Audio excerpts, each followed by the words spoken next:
At 69, Oprah Winfrey stands at the peak of a life most people can hardly imagine. Yet the truth of her story is far quieter and far more human than the world often realizes. Behind the power, the empire, and the unshakable public image is a woman who learned early that love is fragile, trust is earned slowly, and companionship doesn't always come wrapped in marriage.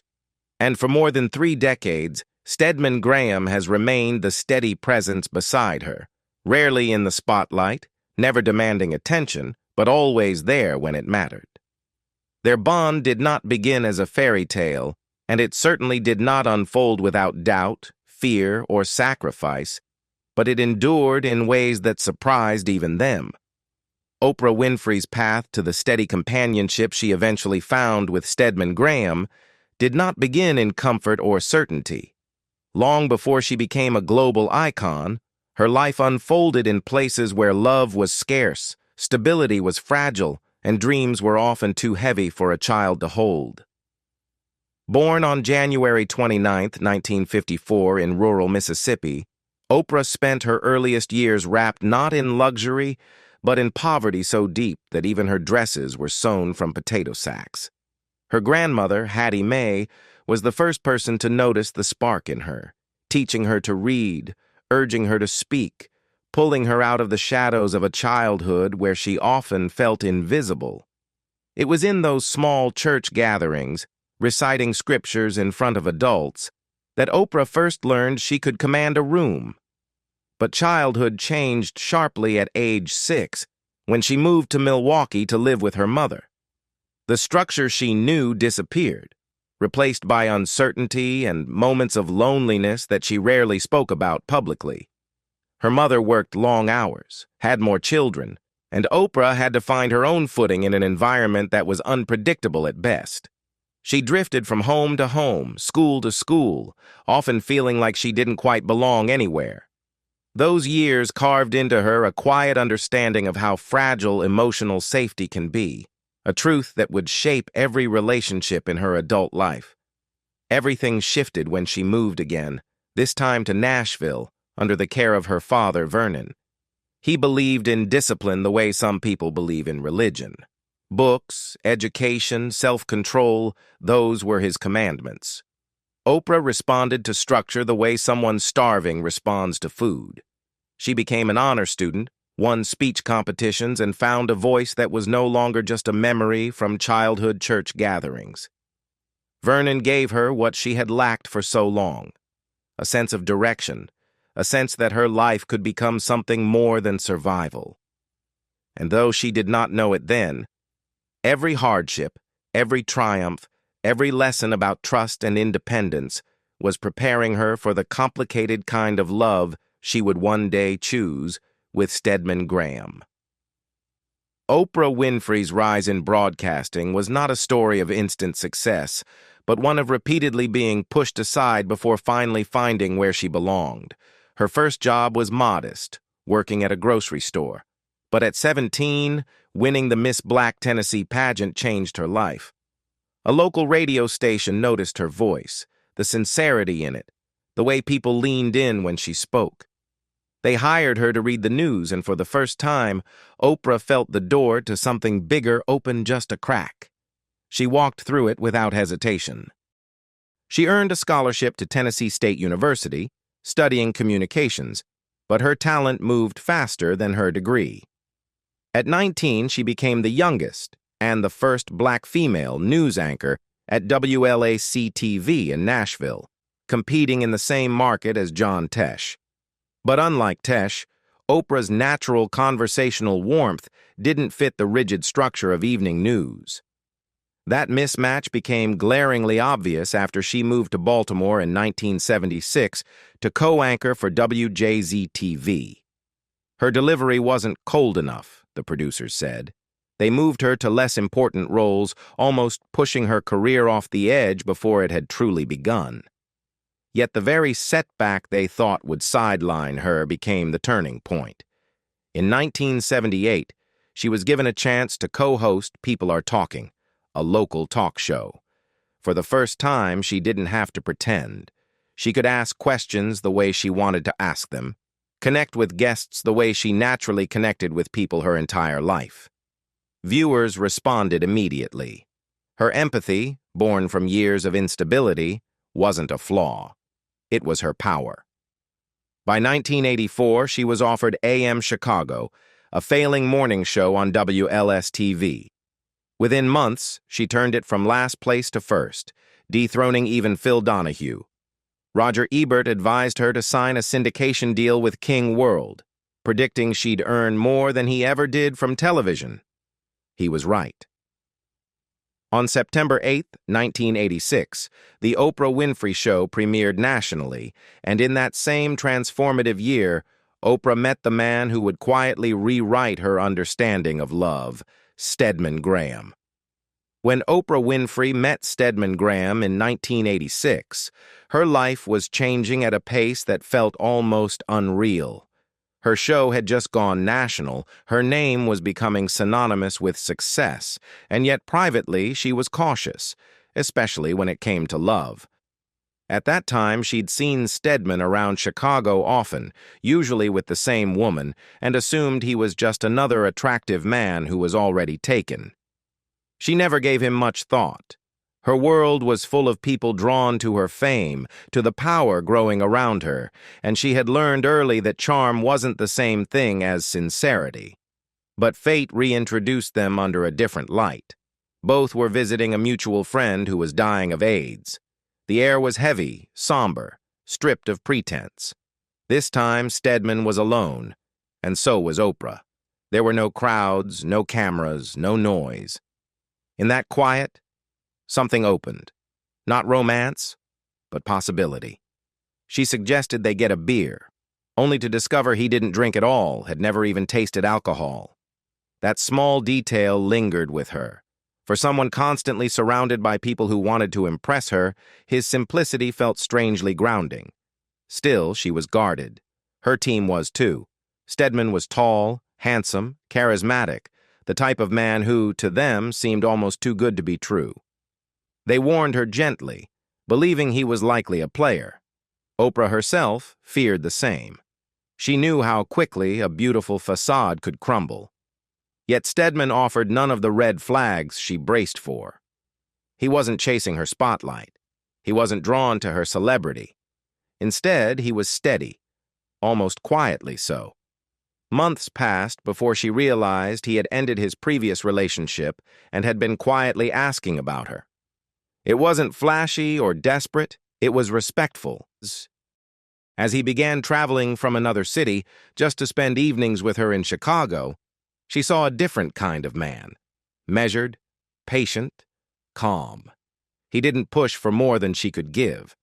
Instead, he took a small apartment a few blocks from her home, close enough to be present, but far enough to respect her space.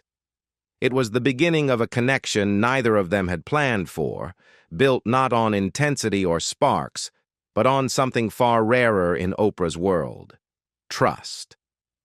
As the months unfolded, Oprah began to see that Stedman Graham was not simply a calm presence. He was a man whose character aligned with the kind of emotional safety she had spent a lifetime searching for. He lived in another city and still made the effort to visit her regularly. Slowly, he became a part of her routine, not by force, but through gentle consistency. By 1992, his toothbrush was quietly sitting in her bathroom drawer, and though it seemed like a small detail, it marked a shift. The man who had once been a stranger now fit into the private corners of her life. Stedman's patience was not performative. He didn't demand anything from her, no promises, no grand declarations. In her 2020 essay for O, the Oprah magazine, she would look back on this time and describe him as a true gentleman who radiates positivity. He never competed with her fame, never tried to mold her into his expectations. For a woman who had spent much of her life fighting to define herself, that quiet respect meant everything. Their first public appearance as a couple came in December 1986 at the Native Son premiere at the Apollo Theater. Oprah was stepping into a serious acting role, one tackling themes of race and injustice, subjects heavy with responsibility. As cameras flashed, Stedman stood beside her, not posing, not performing, simply supporting. That night marked the moment their relationship moved from private understanding to public acknowledgement. In 1987, Stedman surprised her again, not with romance, but with something she treasured even more: sincerity. During a live Q&A segment on the Oprah Winfrey Show, he called in unexpectedly. The moment she heard his voice, she instantly recognized him and said softly, "Steady, honey." He teased her about how much she confided in her best friend, Gayle King, joking that he never knew what Gayle already knew about him. The audience laughed, but beneath the humor was tenderness, an intimacy that didn't need grand gestures to be real. After 6 years together, in October 1992, Stedman arrived at her Indiana farmhouse with a quiet seriousness. Oprah sensed the weight of the moment before he even spoke. When he asked her to marry him, there was no spectacle, no cameras, no elaborate script, just a man, steady as ever, offering his heart. She said yes. The engagement should have marked the beginning of a new chapter, but for Oprah Winfrey, it triggered questions she had spent years avoiding. The moment she said yes, a part of her felt validated, chosen, cherished, worthy of a lifelong promise. But almost immediately, beneath the excitement, a quiet unease began to take shape. It was subtle at first, a lingering thought, a whisper of doubt, but it grew heavier with each passing day. By early 1993, she understood that she wasn't doubting Stedman. She was doubting marriage itself. At the height of her career, the Oprah Winfrey Show was consuming nearly every hour of her life. Her schedule, the endless responsibilities, the emotional labor required from her each day, it all left little space for anything else. And the more she imagined a traditional marriage, the more she realized it required a version of herself she could not, and did not want to, become. In her 2020 essay, she admitted the truth she had been afraid to confront. "I realized I didn't actually want a marriage. I wanted to be asked." She cared deeply for Stedman, but she couldn't deny that the life she was building demanded independence at a level few relationships could withstand. Stedman, steady as always, understood. He never pressured her, never guilted her. He had long accepted that her work was her calling, and he admired her for it. When she eventually told him her doubts, he didn't push back. Instead, he simply agreed, even acknowledging that if they had married, they might not have survived it. His honesty mirrored hers. He believed in traditional roles, and she knew she could never fold herself into that framework without losing parts of who she was. So, quietly, and without public drama, they made the decision to call off the wedding. There were no angry headlines, no bitter statements. Just two people who cared for each other enough to choose the version of love that would last instead of the version the world expected. And in the years that followed, that decision, so painful at the time, became the foundation of a partnership that endured when so many others crumbled. In the years after calling off their engagement, Oprah Winfrey and Stedman Graham settled into a rhythm that defied every expectation placed on them. Their bond didn't fade, it deepened. Without the pressure of a wedding or the weight of traditional roles, they found a companionship that was steady, respectful, and uniquely theirs. And in 1998, the world witnessed a rare glimpse of just how much Stedman meant to Oprah. During her acceptance of the Lifetime Achievement Award at the Daytime Emmys, she paused amid the celebration of her groundbreaking career to acknowledge him directly. "Stedman, you're the sweetest man with the greatest integrity," she said, her voice thick with emotion.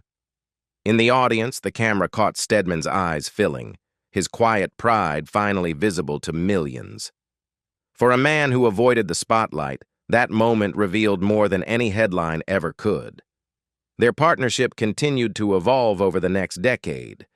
In 2002, when Oprah received the inaugural Bob Hope Humanitarian Award at the Primetime Emmys, she once again turned to Stedman in gratitude. "Find somebody to love," she told the audience before adding softly, "Stedman, thank you."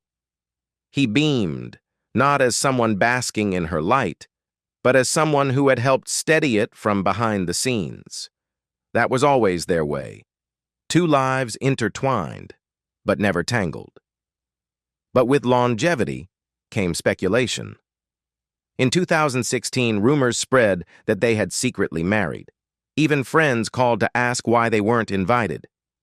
Oprah shut it down immediately on social media, amused but firm. It wasn't true. They still didn't need marriage to validate what they had spent decades building. And in a 2017 interview with Vogue, she explained it plainly. "If they had married," she said, "we wouldn't be together." The expectations of husband and wife, his traditional beliefs, her independence, would have broken them. Instead, they chose a life shaped by respect, not ritual. In their quiet home moments, Stedman complimenting her cooking, even when she made something as simple as toast, the two of them celebrating her 67th birthday with nothing more than cake, a song, and a shared smile, they discovered a kind of love that didn't need ceremonies to endure. As she approached 70, Oprah spoke more often about gratitude, waking up, breathing, knowing her heart was still beating. After everything, poverty, fame, loss, triumph, she found peace in the ordinary. And Stedman, still steady after nearly 4 decades, remained the companion who had walked beside her through all of it. After nearly 40 years together, Oprah Winfrey and Stedman Graham have proven that love doesn't need a wedding, a title, or a spotlight to last. Their story is shaped by patience, respect, and the quiet decision to choose each other in a way that works for them. No more, no less. Now the question is yours. Do you think a relationship can be just as strong without marriage? If you enjoyed this story, don't forget to like, share, and subscribe for more. Thank you for watching, and see you in the next video.